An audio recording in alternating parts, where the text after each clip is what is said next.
La noche del 7 de noviembre de 1941, un bombardero de la Royal Air Force despegó de Newmarket, en Suffolk, rumbo a la Europa ocupada. A bordo viajaban 2 hombres. No eran pilotos de combate. No eran soldados destinados a conquistar una posición enemiga. Eran agentes secretos, enviados por el Special Operations Executive, la organización creada por Winston Churchill para llevar la guerra al corazón de los territorios controlados por Alemania. Su destino era Holanda.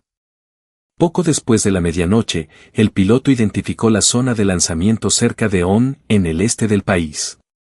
Abrió la puerta. Los 2 hombres saltaron hacia la oscuridad.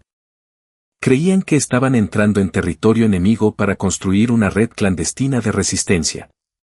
Pero había algo que no sabían. Los alemanes ya estaban esperando. Y lo que comenzó aquella noche terminaría convirtiéndose en uno de los mayores desastres de la inteligencia británica durante la Segunda Guerra Mundial. Los alemanes lo llamarían Englandspiel. El juego de Inglaterra. Durante casi 2 años, agentes británicos y holandeses serían enviados una y otra vez a Holanda.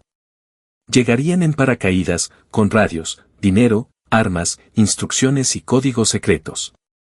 Y una vez en tierra, muchos caerían directamente en manos alemanas. Lo extraordinario no fue solamente que los alemanes consiguieran capturar a tantos agentes. Lo verdaderamente desconcertante fue lo que ocurrió después. Londres continuó enviándolos. Una y otra vez. Aunque existían señales de alarma. Aunque algunos mensajes indicaban que los agentes podían estar bajo control enemigo. Aunque los operadores de radio transmitían patrones que no tenían sentido. Aunque aviones de la RAF desaparecían durante las misiones sobre Holanda. Y aunque, finalmente, algunos agentes lograron escapar y llevaron consigo advertencias desesperadas. La pregunta que quedó después de la guerra fue inevitable. ¿Cómo pudo ocurrir? ¿Fue incompetencia? ¿Fue exceso de confianza? ¿Fue la habilidad extraordinaria de la contrainteligencia alemana? ¿O había algo más detrás de aquel extraño juego? Para entenderlo, hay que regresar al comienzo. En mayo de 1940, Alemania invadió Holanda.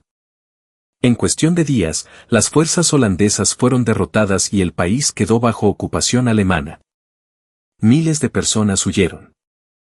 Entre ellas estaba un joven holandés llamado Huub Lauwers. Lauwers no era inicialmente un hombre destinado a convertirse en espía. Había trabajado en la industria del caucho y realizaba tareas principalmente administrativas. Pero era profundamente patriota. Y quería regresar a Holanda para luchar contra la ocupación. Su camino lo llevó primero a Canadá y después a Gran Bretaña, donde terminó incorporándose a las fuerzas holandesas en el exilio. Allí llamó la atención de una organización que estaba construyendo una nueva forma de guerra. En Londres, en Baker Street, Winston Churchill había impulsado la creación del Special Operations Executive. El SOE tenía una misión extraordinaria. No debía enfrentarse a Alemania únicamente mediante ejércitos convencionales. Debía llevar la guerra detrás de las líneas enemigas. Sus agentes debían organizar redes clandestinas, establecer comunicaciones, ayudar a los movimientos de resistencia, recopilar información y preparar operaciones de sabotaje. Churchill quería que Europa ocupada se convirtiera en un problema permanente para Alemania. Pero para lograrlo, el SOE necesitaba hombres y mujeres capaces de desaparecer en territorio enemigo. Personas que pudieran vivir bajo identidades falsas. Personas capaces de transmitir mensajes por radio desde habitaciones aparentemente normales. Personas dispuestas a regresar a sus propios países sabiendo que quizá nunca volverían. Lauwers fue seleccionado para convertirse en operador de radio. Su entrenamiento fue intenso. Aprendió a utilizar una radio portátil, transmitir mensajes codificados y mantener comunicaciones con Londres sin revelar su ubicación. También recibió algo todavía más importante. Un procedimiento de seguridad. Los operadores tenían que incluir en sus mensajes una señal secreta que demostrara que seguían siendo libres. Si un agente era capturado, los alemanes podían obligarlo a transmitir. Pero no podían obligarlo fácilmente a reproducir una señal de seguridad que solo conocían el agente y sus superiores. En teoría, era una protección sencilla. En la práctica, aquella pequeña regla terminaría siendo uno de los elementos más importantes de toda la historia. En noviembre de 1941, Lauwers estaba preparado. Junto a él viajaría Tinus Taconis, un agente destinado a ayudar a organizar la resistencia holandesa. La noche del 7 de noviembre, ambos abandonaron Gran Bretaña.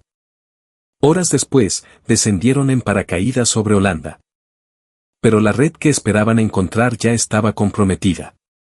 El hombre responsable de gran parte de aquella penetración alemana era Hermann Gesks. Giskes pertenecía al Abwehr, el servicio de inteligencia militar alemán. Desde La Haya dirigía una operación de contrainteligencia diseñada para detectar y controlar las redes clandestinas que los británicos intentaban construir. Giskes no necesitaba capturar inmediatamente a todos los agentes. Tenía un objetivo mucho más ambicioso. Quería convertir a los agentes capturados en instrumentos contra sus propios compañeros. Y para hacerlo necesitaba una cosa. Una radio. Taconis cometió uno de los primeros errores. Necesitaba organizar un punto desde el cual pudieran recibirse suministros lanzados desde aviones. Pero no tenía vehículo. Buscando ayuda, recurrió a un conocido. Ese contacto lo llevó hasta Matthias Adolf Riederhoff. Riederhoff parecía ser un hombre capaz de ayudar. Pero en realidad trabajaba para Giskes. Taconis le habló de la operación. Le contó que necesitaba un camión. Y, sin saberlo, reveló información sobre la red clandestina y sobre su operador de radio. Riederhoff aceptó. Pero también entregó a Taconis una información que parecía especialmente valiosa. Le dijo que el crucero alemán Prinz Eugen se encontraba en Schiedam, cerca de Rotterdam, después de haber sufrido daños durante la llamada Carrera del Canal. Era exactamente el tipo de información que un agente debía comunicar a Londres. Giskes sabía que Taconis no podría resistirse a transmitirla. Y tenía razón. El mensaje fue enviado. Los alemanes estaban preparados. Su equipo de localización de señales comenzó a buscar el origen de la transmisión. Poco después detectaron la señal del operador identificado por el indicativo RLS. La búsqueda llevó a los alemanes hasta una dirección de Fahrenheitstraat, en La Haya. En el edificio vivían miembros de la resistencia holandesa. Y allí había instalado Lauwers su transmisor. Durante un tiempo, todo pareció normal. Hasta que, en marzo de 1942, Lauwers comenzó a sospechar que algo no estaba bien. Un vehículo policial apareció cerca del edificio. Lauwers abandonó el apartamento junto a Boutella. Antes de marcharse, dejaron instrucciones para destruir la radio si aparecía peligro. Cuando los agentes se alejaron, la Stella vio que varios vehículos policiales se acercaban. Tomó el transmisor y lo arrojó desde el balcón. Parecía que había salvado la situación. Pero la radio cayó sobre una cuerda de tender ropa. No llegó al suelo. Quedó atrapada. Los alemanes la recuperaron. Y el aparato contenía algo todavía más comprometedor. Las huellas de Lauwers. Cuando fue detenido, llevaba además varios mensajes codificados. Giskes tenía ahora una radio. Tenía al operador. Y tenía los mensajes. Solo faltaba una cosa. El código. Los alemanes intentaron obtenerlo mediante interrogatorios. Lauwers se negó. Pero Giskes tenía otra idea. Uno de los mensajes contenía información sobre el Prinz Eugen. Giskes sospechaba que podía tratarse de un informe enviado a Londres. Ordenó a uno de sus hombres que fingiera haber descifrado el mensaje. El alemán mencionó el contenido relacionado con el crucero. Lauwers quedó desconcertado. ¿Cómo podían conocer el contenido si no habían descifrado el mensaje? Su conclusión fue equivocada. Pensó que los alemanes habían descubierto su código. Y finalmente lo reveló. Giskes acababa de conseguir exactamente lo que necesitaba. Una radio. Un operador. Un código. Ahora podía intentar algo mucho más peligroso. Podía hablar con Londres. El 15 de marzo de 1942, Lauwers fue llevado ante el transmisor capturado. Los alemanes le dieron una opción: transmitir o afrontar las consecuencias. Lauwers comenzó a enviar mensajes. Desde Gran Bretaña, la señal parecía proceder de su agente. Pero existía una diferencia fundamental. Los alemanes estaban detrás de la radio. Y Lauwers tenía todavía una última forma de advertir a Londres. Su señal de seguridad. El procedimiento exigía introducir deliberadamente un error en una posición específica del mensaje. Para Lauwers, el patrón estaba relacionado con el número 16. Si el error aparecía, Londres debía saber que el operador estaba libre. Si desaparecía, debía sospechar que estaba bajo control. Era un sistema diseñado precisamente para una situación como aquella. Lauwers utilizó la señal. Y los mensajes llegaron a Londres. Pero aquí comenzó el verdadero misterio. Los especialistas de SOE detectaron que la señal de seguridad había sido omitida. El mensaje fue marcado. La anomalía quedó registrada. La información llegó a la sección responsable de las operaciones en Holanda. Y, sin embargo, Londres decidió interpretar el problema como un error.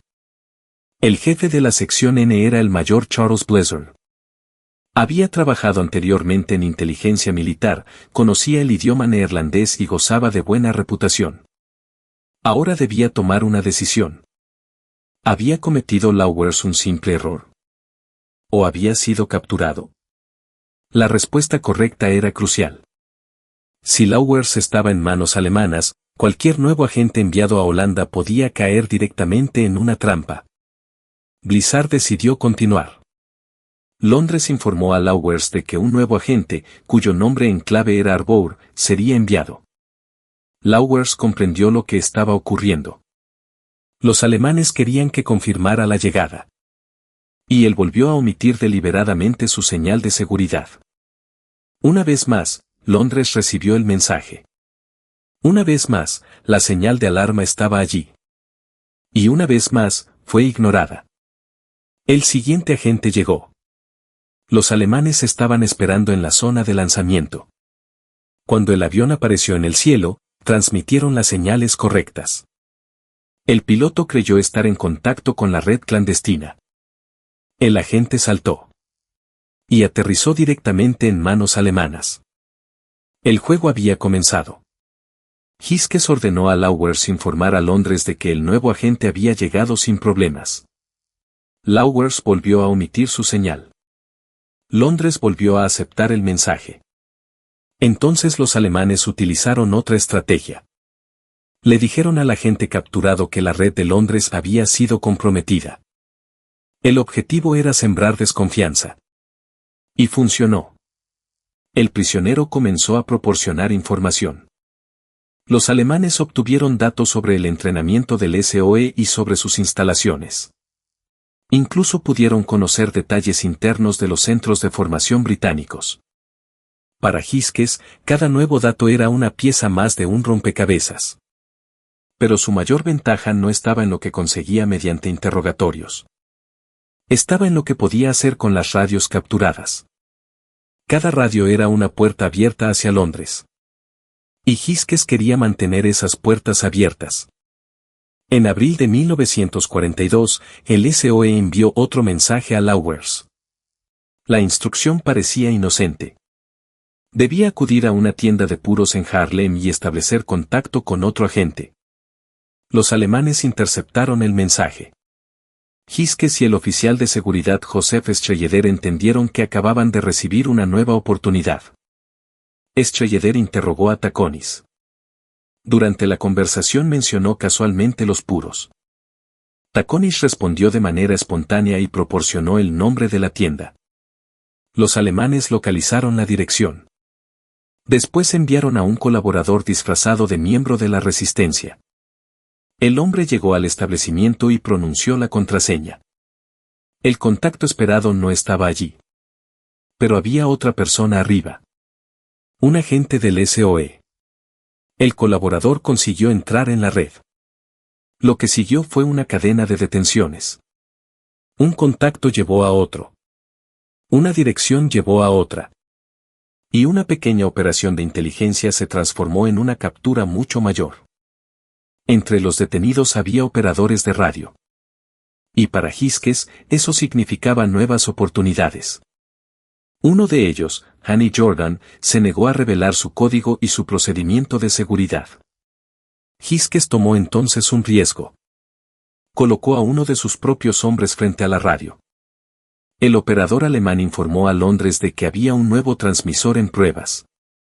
Las comunicaciones comenzaron. Desde Londres, alguien debió reconocer que el procedimiento era irregular. Sin embargo, la respuesta fue sorprendente. En lugar de cortar la comunicación, Londres indicó al supuesto nuevo operador que aprendiera el sistema de seguridad.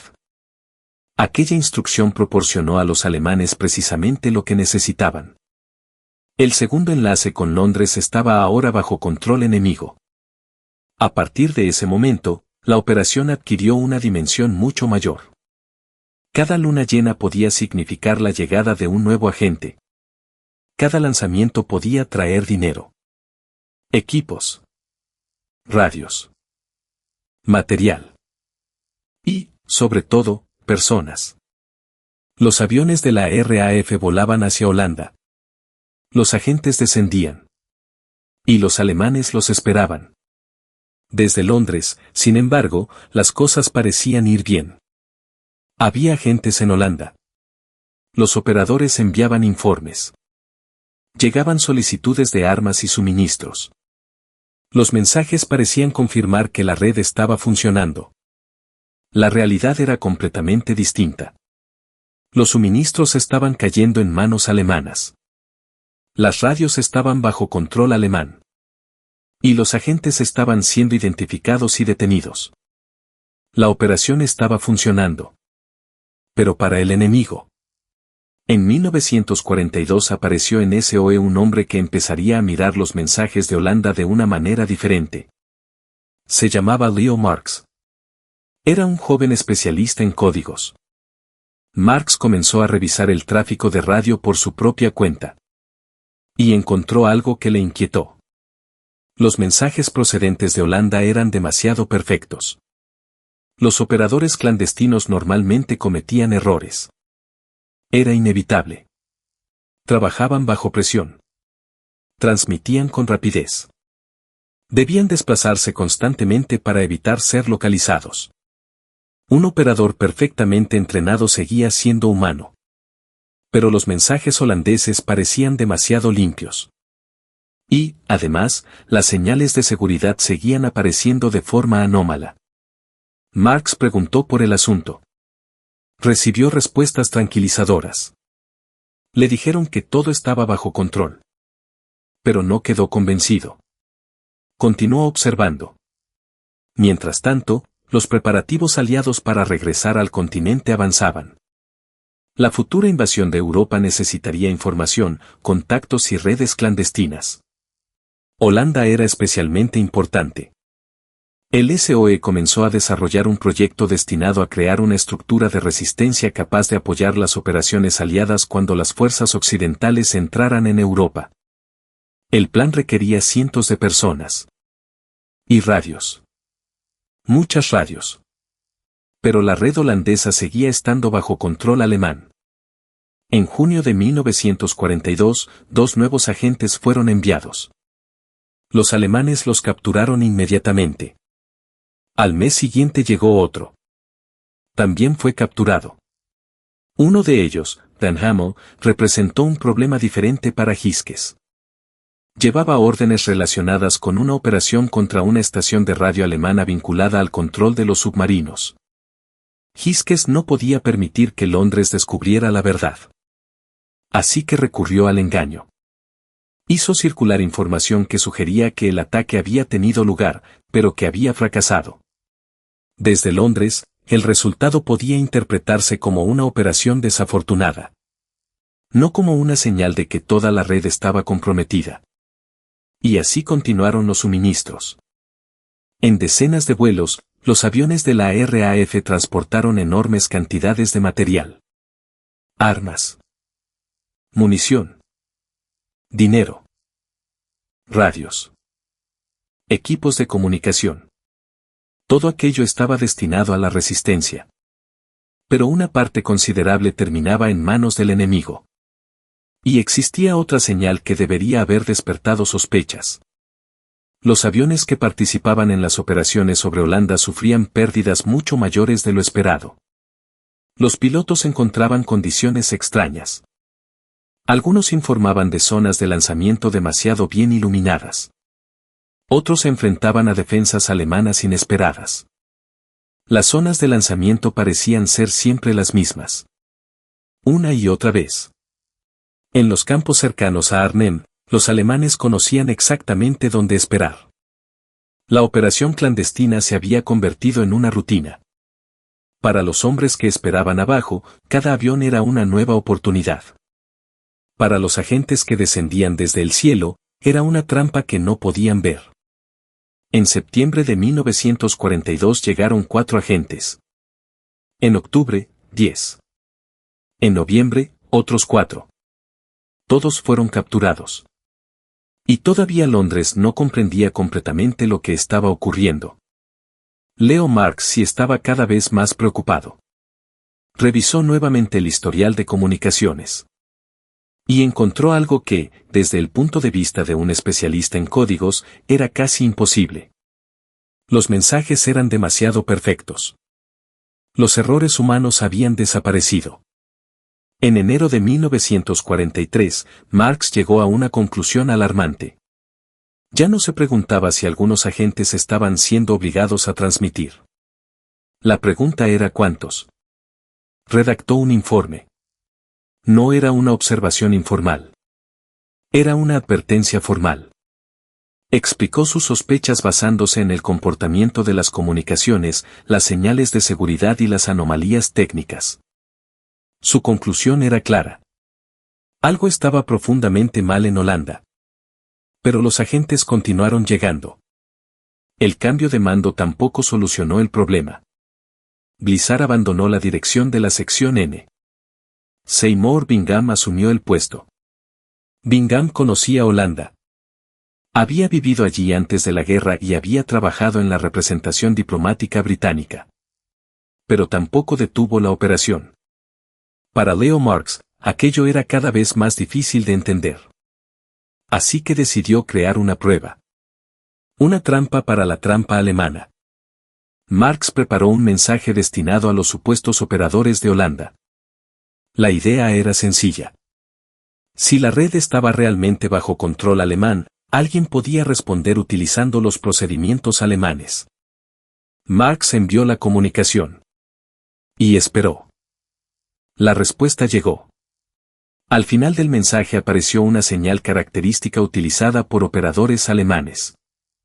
Para Marx, era la confirmación que necesitaba. La persona al otro lado de la radio no estaba actuando como un agente británico libre. Era una señal inequívoca de que los alemanes controlaban la comunicación. Marx llevó sus conclusiones hasta Colin Gubbins, uno de los máximos responsables del SOE. Gubbins examinó cuidadosamente la evidencia. Marx esperaba una reacción inmediata. Pero no llegó. Gubbins le pidió que mantuviera el asunto en secreto. Le indicó que acudiera directamente a él si necesitaba tomar medidas extraordinarias. Y después la operación continuó. Más agentes fueron enviados. 3 en marzo. 3 en abril. 3 en mayo. Los 9 fueron capturados. Para entonces, Hiskes había construido una operación de contrainteligencia extraordinaria. Las radios capturadas le permitían controlar el flujo de información. Los agentes detenidos podían proporcionar datos. Las transmisiones podían manipularse. Las zonas de lanzamiento podían ser controladas. Y Londres seguía recibiendo mensajes que parecían confirmar que la red estaba funcionando. Pero la situación comenzó a escapar del control alemán de otra manera. Los propios prisioneros empezaron a intentar advertir a los demás. Muchos agentes estaban detenidos en el seminario católico de Haaren, en el sur de Holanda. Allí, algunos prisioneros encontraron una forma de comunicación clandestina. Utilizaban las tuberías del edificio para transmitir mensajes mediante golpes. Era lento. Era peligroso. Pero funcionaba. La información consiguió salir. Finalmente llegó a Londres a través de otros canales de inteligencia. El mensaje era sencillo. Varios agentes del SOE habían sido arrestados. La advertencia llegó hasta la sección N. Al principio, Bingham no la creyó. Pero aceptó investigar. Las investigaciones internas no produjeron una explicación convincente. Se intentó incluso llamar de regreso a 2 agentes importantes desde Holanda. Nunca regresaron. Y aún así, las sospechas no fueron suficientes para detener completamente la operación. Entonces ocurrió algo que cambiaría la situación. 2 agentes holandeses lograron escapar de Haaren. Esperaron el momento adecuado. Abandonaron el recinto durante la noche. Y comenzaron un largo viaje a través de la Europa ocupada. Atravesaron Bélgica. Después Francia. Finalmente alcanzaron Suiza. Desde allí llegaron hasta la legación holandesa en Berna. En noviembre de 1943 enviaron un informe completo. El contenido era devastador. Describía la operación alemana. Describía las capturas. Describía el control de las radios. Describía el desastre. Por fin, Londres tenía la oportunidad de conocer directamente la verdad. Pero Gisques todavía tenía una carta. Antes de que los 2 fugitivos pudieran ser aceptados como fuentes fiables, los alemanes enviaron una advertencia. Afirmaron que los 2 hombres eran agentes enemigos que habían escapado bajo una identidad falsa. La información tuvo consecuencias. Cuando llegaron a Gran Bretaña, fueron tratados con sospecha. La advertencia alemana había vuelto a sembrar dudas. El engaño todavía funcionaba. Pero había una organización que ya no podía ignorar lo que estaba ocurriendo. La RAF.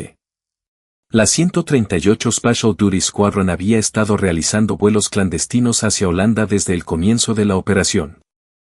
Sus tripulaciones conocían los riesgos. Pero las pérdidas eran demasiado elevadas. Mucho mayores de lo esperado.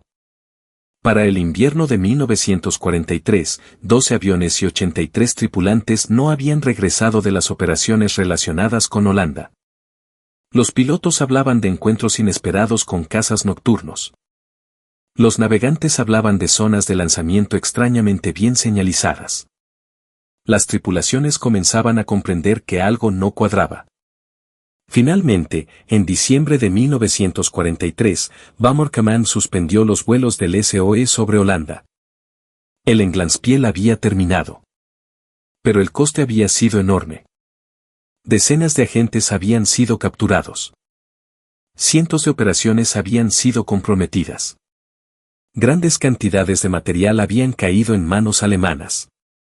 Y las pérdidas de la RAF habían sido extraordinarias. La cuestión ya no podía ocultarse. ¿Cómo había ocurrido? Después de la guerra, la respuesta fue todavía más complicada. Los agentes capturados fueron trasladados finalmente al campo de concentración de Mauthausen, en Austria. Muchos no sobrevivieron. Solo unos pocos miembros de aquella red llegarían a ver el final de la guerra. Entre los supervivientes estuvieron Hub Lauwers y Beatrix Derwent, la única mujer agente de aquella operación. Lauwers, el hombre cuyo transmisor había abierto el camino al Englandspiel, había sobrevivido a la experiencia que había comenzado con su salto sobre Holanda. Pero sobrevivir no significaba que las preguntas hubieran terminado. En los Países Bajos se abrió una investigación oficial. Durante años se examinaron testimonios y documentos. La conclusión fue dura. La sección N del SOE había cometido graves errores. Pero identificar exactamente quién había tomado las decisiones equivocadas resultó mucho más difícil. Había demasiadas preguntas. ¿Por qué se ignoraron las señales de seguridad? ¿Por qué se siguieron enviando agentes? ¿Por qué se aceptaron comunicaciones que presentaban anomalías evidentes? ¿Por qué se continuaron los lanzamientos cuando las pérdidas de la RAF aumentaban? ¿Por qué no se detuvo todo cuando los mensajes de los prisioneros comenzaron a confirmar las sospechas? Y, quizá la pregunta más inquietante. ¿Quién sabía que? Durante décadas, parte de la documentación relacionada con el Englanspiel permaneció desaparecida o clasificada. Los registros de comunicaciones fueron destruidos. Informes importantes desaparecieron. Algunas evidencias ya no podían ser consultadas. Y eso permitió que surgieran teorías. Una de ellas llegó a apuntar al propio Huub Lauwers. ¿Podía haber sido un agente doble? Leo Marx no lo creyó. Años después, Marx viajó a Holanda para encontrarse con Lauwers. Su opinión fue clara. No consideraba a Lauwers responsable de la catástrofe. Lauwers había intentado advertir a Londres utilizando el procedimiento que le habían enseñado. El problema había sido que Londres no había escuchado. Entonces surgió otro nombre. Seymour Bingham. Algunos investigadores y periodistas holandeses plantearon preguntas sobre su pasado y sus posibles conexiones. ¿Había sido Bingham simplemente otro funcionario atrapado en una operación que no comprendía? ¿Había ignorado deliberadamente las advertencias? ¿O existía alguna relación más profunda? Nunca se demostró una conspiración. Y esa distinción es importante. El misterio del Englanspiel no puede resolverse simplemente eligiendo un culpable sin pruebas. La historia disponible muestra algo más complejo. Muestra una combinación peligrosa de errores humanos, exceso de confianza, fallos de comunicación y una operación alemana de contrainteligencia extraordinariamente eficaz. Hiskes había comprendido algo fundamental.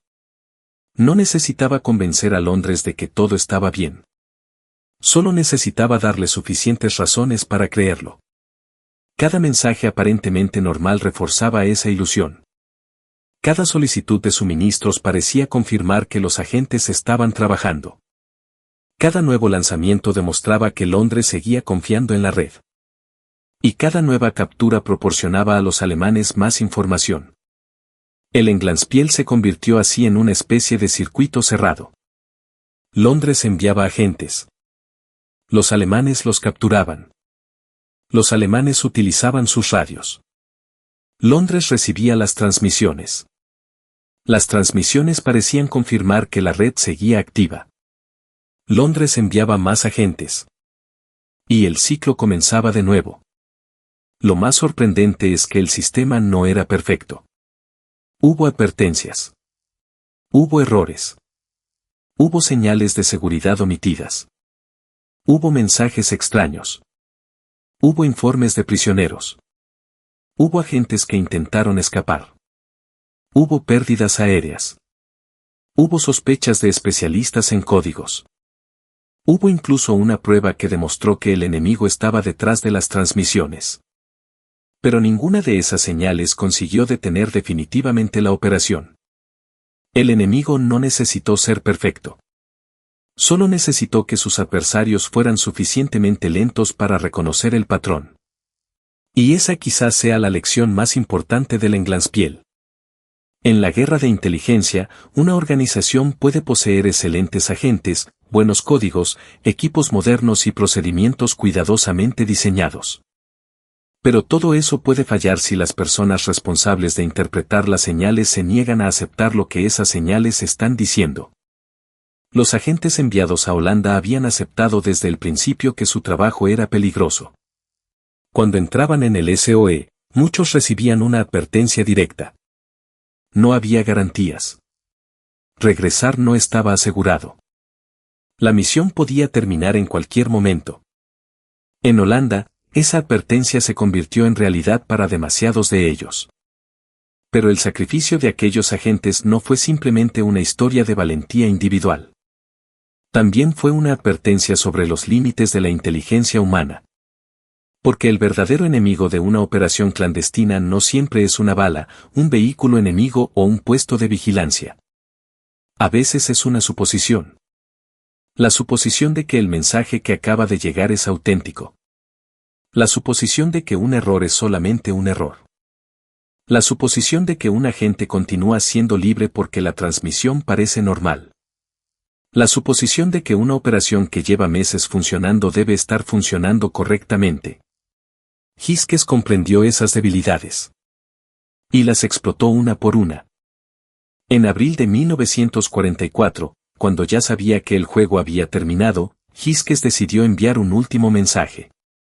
Lo hizo utilizando varias de las radios capturadas. El tono era deliberadamente sarcástico.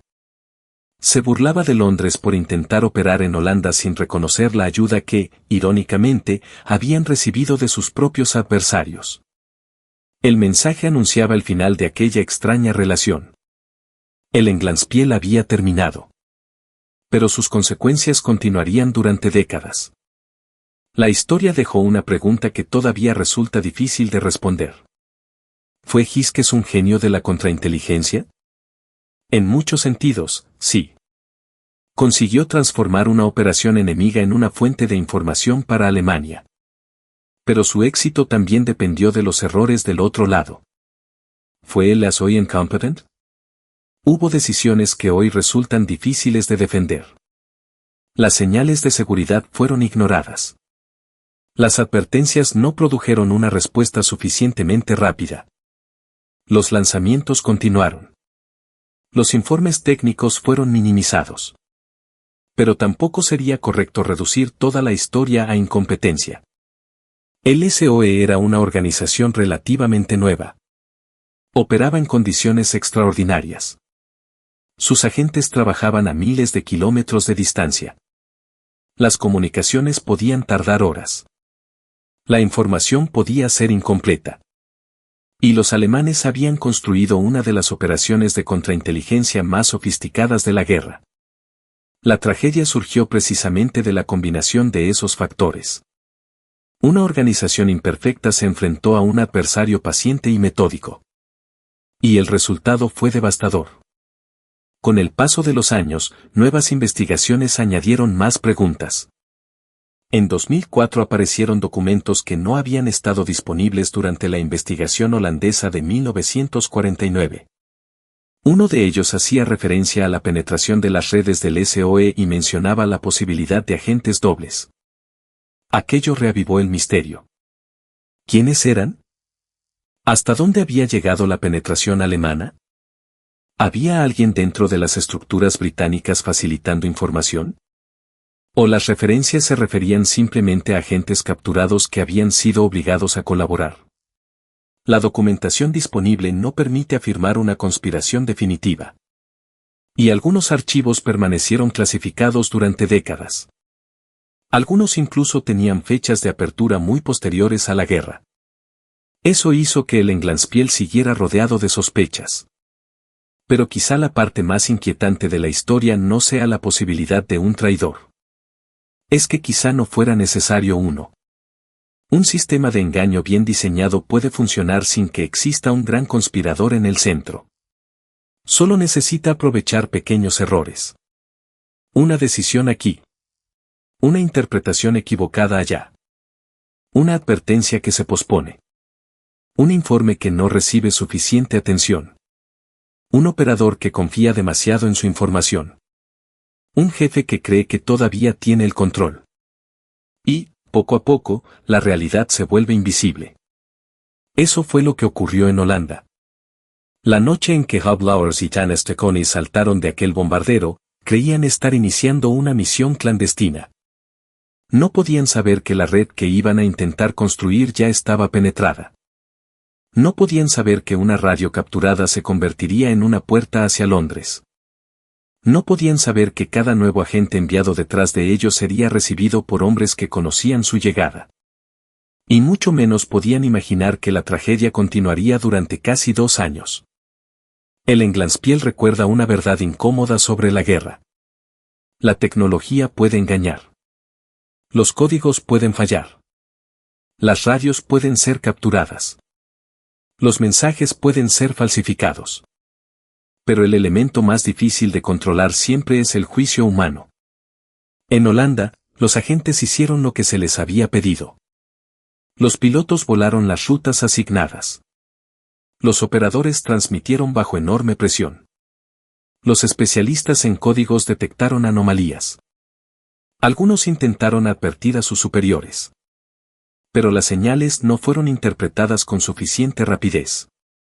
Y cuando finalmente la RAF suspendió los vuelos sobre Holanda en diciembre de 1943, el juego que había comenzado 2 años antes llegó a su fin. Para entonces, demasiadas vidas habían quedado atrapadas en aquella operación. El número exacto de víctimas y las circunstancias individuales variaron según las distintas investigaciones y registros, pero el desastre alcanzó a decenas de agentes holandeses y británicos, además de las 83 personas de las tripulaciones aéreas que no regresaron de las operaciones relacionadas con Holanda. La cifra es importante. Pero detrás de cada número había una persona. Un operador. Un mensajero. Un instructor. Un piloto. Un hombre o una mujer que había aceptado una misión sabiendo que el regreso nunca estaba garantizado. Y esa es la razón por la que el Englanspiel sigue siendo estudiado. No solamente porque los alemanes consiguieran engañar a Londres, sino porque demuestra hasta qué punto una operación de inteligencia puede continuar incluso cuando la evidencia comienza a contradecirla. El gran misterio no fue únicamente cómo Gisques consiguió controlar las radios. Fue porque Londres siguió escuchándolas. Y quizá esa sea la última lección. En inteligencia, escuchar no significa necesariamente comprender. Una señal puede llegar perfectamente. Un mensaje puede estar correctamente descifrado. Una transmisión puede parecer auténtica. Y aún así, todo puede estar equivocado. El Englanspiel fue una guerra dentro de la guerra.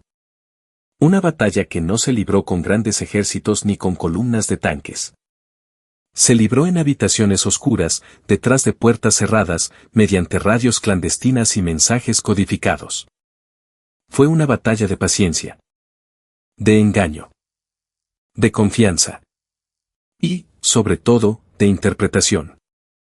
Germán Gisques comprendió que, si conseguía controlar una radio, podía hacer creer a Londres que tenía un ejército clandestino funcionando en Holanda.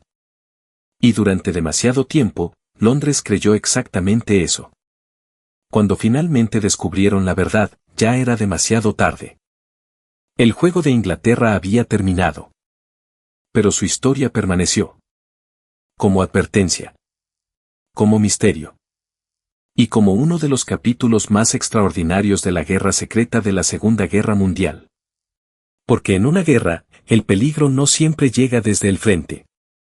A veces llega por una señal de radio. A veces aparece en un mensaje aparentemente normal. Y a veces, el momento más peligroso no es cuando el enemigo deja de hablar. Es cuando continúa hablando. Y nosotros creemos que todavía está de nuestro lado.